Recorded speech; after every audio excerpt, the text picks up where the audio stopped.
pensando um pouco sobre a vida terra, sobre o renascer da Bíblia, eu fiquei pensando que texto pregar. De manhã, quando eu conversei com a irmã Janice, eu falei: olha, pode preparar a liturgia algo sobre o renovar, o revigorar, a vida nascendo, brotando, mas eu ainda não sei qual texto eu vou pregar. E aí, embora a Bia no carro disse assim: hoje eu aprendi sobre o Vale dos Ossos Secos. Isso mesmo, professor Fernanda. Ela falou: eu aprendi sobre o Vale dos Ossos Secos. Eu falei: tá aí, obrigado pela inspiração. O Vale dos Ossos Secos. Eu quero partilhar então com você a partir deste texto. É impossível passar por esta vida e não experimentar adversidades, tribulações, tragédias, crises, decepções, enfermidades, temporais. Podemos usar também outras linguagens, outros símbolos. Por exemplo, podemos usar a palavra sequidão, estiagens, como o campo está seco, hein? Podemos usar também o outono, que é aquele tempo em que as folhas caem. Podemos falar do inverno. É impossível passar por essa vida sem enfrentar estas adversidades. Não é porque somos cristãos que não passamos por isso. O próprio Jesus disse: no mundo tereis aflições, tende bom ânimo, eu venci. Então somos chamados a vencer o mundo, porque teremos aflições. E crentes e não crentes, cristãos e não cristãos, estão debaixo de uma mesma lei. Há um versículo bíblico que diz que Deus faz chover sobre justos e injustos. Não há uma separação nisso. E aí eu me lembro de um cântico que já entramos muito na vida da igreja, e quem sabe como tiramos no fundo do baú hoje, alguns, dois foram no fundo do baú, foram no fundo do baú. Nós também podemos tirar esse aqui que diz: há momentos na vida que pensamos em olhar para trás. É preciso pedir ajuda para poder continuar. E clamamos o nome de Jesus. Ele nos ajuda a carregar.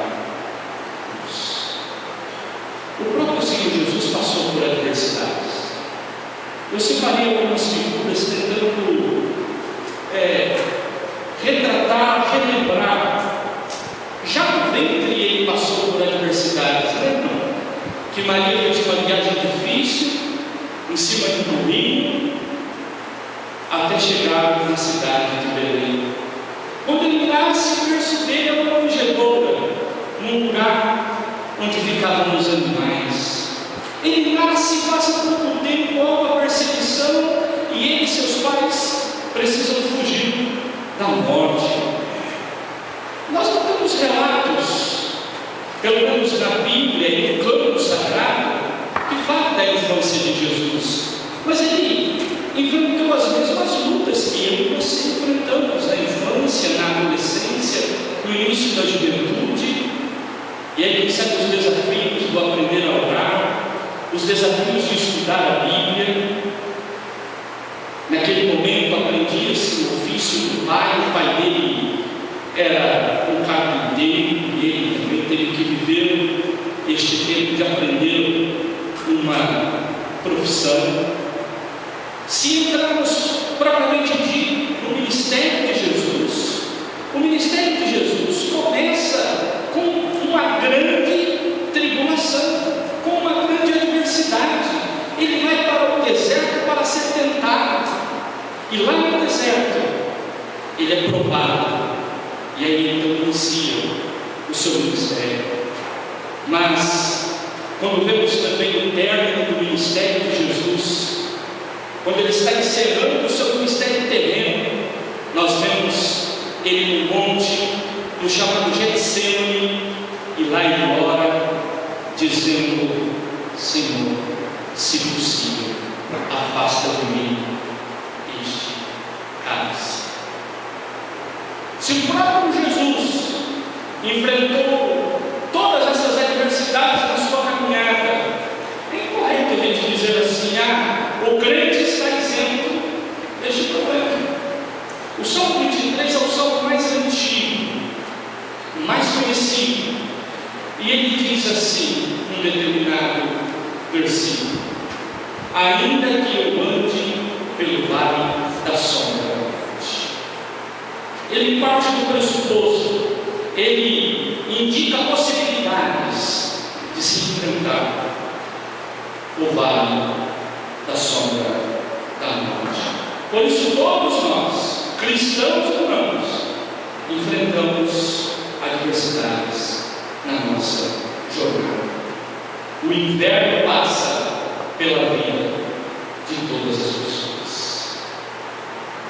A pergunta que nós precisamos fazer é: como atravessamos este tempo de adversidade? Este tempo de inverno, este tempo de sequidão, este tempo de estiagem, como que nós enfrentamos? Não se vamos enfrentar, mas como enfrentar um tempo como este? E aí é dentro desta introdução que eu convido vocês à leitura do texto bíblico, e eu te convido a nos colocarmos em pé para a leitura da palavra de Deus. Ezequiel capítulo 37, versículos 1 a 14. Você pode abrir a sua Bíblia, você pode acompanhar pelo telão. O texto bíblico diz assim: veio sobre mim a mão do Senhor, ele me levou pelo Espírito do Senhor e me deixou no meio de um vale que estava cheio de ossos, e me fez andar ao redor deles. Eram muito numerosos na superfície do vale e estavam sequíssimos. Então me perguntou: filho do homem, acaso poderão reviver estes ossos? Respondi: Senhor Deus, tu sabes. Disse-me ele: profetiza a estes ossos e dize-lhes: ossos secos, ouvi a palavra do Senhor. Assim diz o Senhor Deus a estes ossos: eis que farei entrar o Espírito em vós e vivereis. Porém tendões sobre vós, farei crescer carne sobre vós estenderei pele e porei em vós o Espírito e vivereis, e sabereis que eu sou o Senhor. Então profetizei segundo me for ordenado. Enquanto eu profetizava, houve um ruído, um barulho de osso que batiam contra os ossos e se ajuntavam, cada osso ao seu osso. Olhei, e eis que havia tendões sobre eles, e cresceram as carnes, e se estendeu a pele sobre eles, mas não havia neles espírito. Então ele me disse: profetiza ao Espírito, profetiza ao Filho do Homem, dize-lhe: assim diz o Senhor Deus: vem dos quatro ventos, ó Espírito, e assopra sobre estes mortos, para que vivam. Profetizei como ele me ordenara, e o Espírito entrou neles, e viveram, e se puseram em pé, um exército sobremodo poderoso. Então me disse: filho do homem, estes ossos são toda a casa de Israel. Eis que dizem: os nossos ossos se secaram, e pereceu a nossa esperança, estamos de todo exterminados. Portanto, profetiza e dize-lhes: assim diz o Senhor Deus: eis que abrirei a vossa sepultura e vos farei sair dela, ó povo meu, e vos trarei à terra de Israel. Sabereis que eu sou o Senhor, quando eu abrir a vossa sepultura e vos fizer sair dela, ó povo meu. Porém em vós o meu Espírito,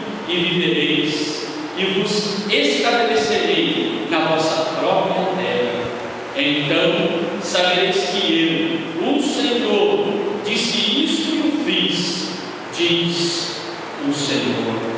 Oremos. Fala conosco, ó Deus, pela tua palavra santa, palavra poderosa. Pedimos que teu Espírito nos inspire neste instante. Assim oramos crendo, oramos em nome de Jesus. Amém. Você pode se assentar. Eu fico imaginando lá no profeta. Eu tirei o rumo à tarde para ver o que teria relacionado. Encontrei alguém que tentou retratar ossos virando corpos e depois corpos vivos. Mas qual é o contexto da leitura que fizemos? Nós estamos falando de Ezequiel. Ezequiel, que foi considerado o profeta da esperança, alguém que teve seu ministério por 27 anos, tanto no Reino do Sul quanto no Reino do Norte. O ministério dele pode ser dividido em duas fases. A segunda fase, que é o texto que nós fizemos a leitura, é o momento em que ele está falando da esperança, a esperança de se retornar do exílio. Eles estavam na Babilônia, alguns se deram bem lá, outros porém não. E aí ele vai levar uma palavra que é uma palavra de ânimo, de esperança para aqueles que sofrem. E ele se utiliza de uma linguagem que chamamos de parábola, porque ele faz uma comparação daquilo que o povo estava vivendo com a ideia de ossos sendo reconstituídos em corpos. A situação era de desespero para quem vivia na Babilônia, para quem desejava voltar para a Terra Santa. Era um tempo difícil. Vocês se lembram do Salmo que diz: lá nas margens do rio da Babilônia nós nos assentávamos, chorávamos. Os moradores de lá pediam canções, mas como podemos cantar o hino do Senhor fora de ti, ó Jerusalém? Eu prefiro um quebraço do que cantar neste lugar. É a angústia de quem quer voltar para a sua terra. E a esperança deles é voltar para Jerusalém, para celebrar ao Senhor. Neste momento eles se sentem como que ossos que estão ressecados. Hoje de manhã fizemos a leitura do Salmo 32, e lá o salmista vai dizendo: olha, eu calei o meu pecado. E aí em determinado momento ele diz assim: olha, a tua mão pesava sobre mim, e eu via os meus ossos como em sequidão de estio. Sentir-se como um osso seco. E é neste ambiente que o profeta vai levar uma mensagem de vida, falar: olha, se você se sente como um osso seco, sem vida, acabado, Deus pode mudar este quadro. Deus pode trazer a vida novamente. E aí uma coisa que podemos pensar é: diante das crises, diante das adversidades, diante dos problemas, nós temos pelo menos duas opções. Uma é aceitar a força da morte que está se impondo. Outra é lutar pela vida.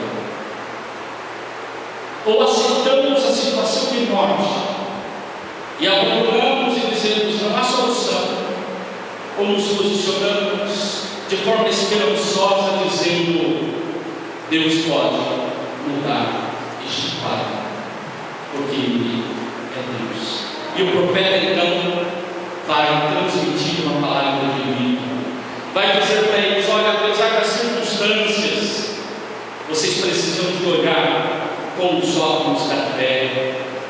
ver que, diante de tudo isso que estamos vivendo, fruto dos nossos erros, Deus pode nos libertar, pode nos levar de volta para a nossa terra.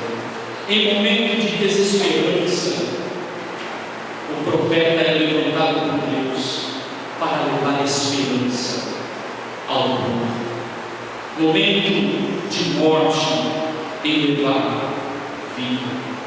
Por isso a mensagem é: no lugar da morte, trazer vida; no lugar do desespero, trazer esperança; no lugar da escravidão, trazer libertação.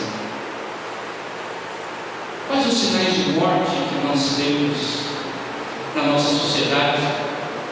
Quem sabe nós não estamos na Babilônia e nem estamos querendo voltar para Jerusalém. Quais são as Babilônias do tempo presente? Quais são os desesperos que enfrentamos, seja na nossa vida pessoal, seja na nossa vida comunitária, seja enquanto sociedade? Vivemos no meio de um povo desesperado.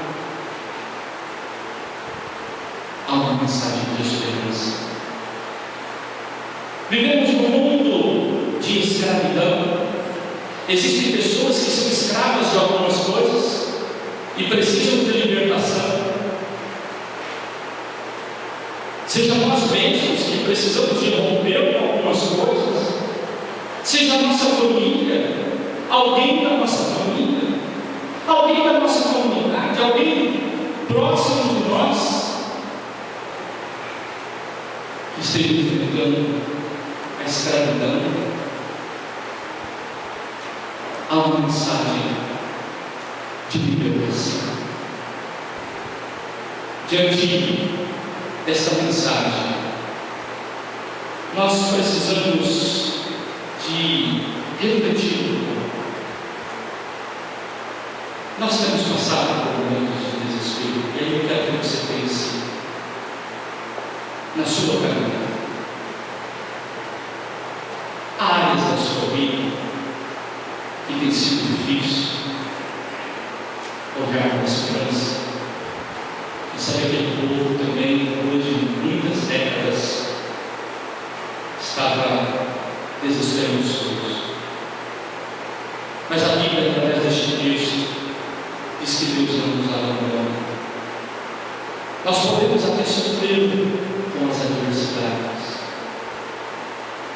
mas Ele se coloca ao nosso lado. Ele envia o seu Espírito. Aqui nós estamos trabalhando no texto do Antigo Testamento, mas no Novo Testamento vai facilitar as explicações ao ponto do apóstolo Paulo dizer: olha, o Espírito é o Paráclito, ou seja, é aquele que se coloca do lado e é ajudador. O Espírito, quando você não dá conta nem de orar, ele intercede por você com gemidos inexprimíveis. O Espírito de Deus é quem é a força que te motiva para atravessar os tempos de adversidade. Por isso, pensando no tempo comum, em tempos de sequidão e de estio, as chuvas de bênçãos proporcionadas pelo Espírito Santo é quem nos proporciona a primavera. Você está precisando um pouco de primavera? A sua família está precisando de um pouco de primavera? Um pouco de água, trazer vida novamente nessa terra seca? O que me veio à memória foi o hino que diz: chuvas de bênçãos teremos, é a promessa de Deus. A seca terra, ó Espírito, manda chuva. Senhor, está muito seco, manda a tua chuva. Ó Espírito, sopra sobre nós o frescor da vida. Eu quero convidar você a fechar os seus olhos. Quero convidar o nosso irmão Francisco. Ele vai declarar em quem ele crê. E eu acredito que você, juntamente comigo, também vai dizer: eu creio neste Deus, Deus que me auxilia, Deus que me ajuda, Deus que sabe onde coloca a noite e onde coloca o dia, Deus que na hora da tempestade me ajuda. Feche seus olhos, deixe Deus falar com você através dessa